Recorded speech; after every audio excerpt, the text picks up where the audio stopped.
people will often ask, how do you know to do these things as a leader? And I will leave you with this. When I was 9 years old, my mom came to me and said, that's it, I'm done, we're leaving. And what she meant was we were leaving my father. My father was and is a very good and sweet man, but at the time was an alcoholic. I was in 3 car accidents with my dad by the time I was 9 years old. My sisters were 6 and 3. My mom was basically raising us on her own. Both sides of my family were incredibly poor. And when my mom came to me at the age of 9 and said, I'm leaving, I did not cry. I looked at her and said, what took you so long? At the age of 9.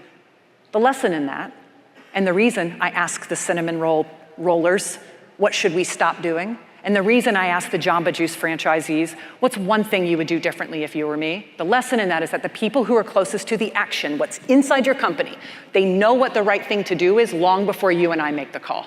They just lack the knowledge of a fully scalable move or solution, and they lack the authority to do something about it. So you gotta go in and ask those questions and find the patterns and use it to prioritize an endless set of options to then decide when to be early and when to be late and when to make courageous moves that are scary without playbooks.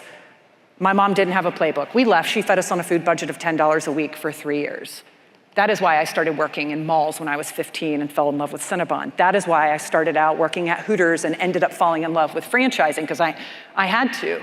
But it led me to this incredible path. And so all of that leads to this idea of innovation and bridging history with future. And a note my mom used to write on my birthday cards almost every year once my story was kind of out there, and she'd be like, don't get too big for your britches.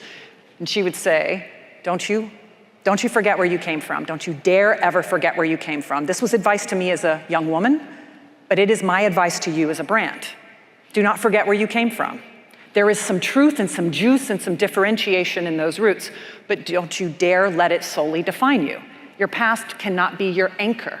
And in franchising, there is a unique responsibility to bridge past legacy, history, and brand and lead from the front in a courageous way for the future.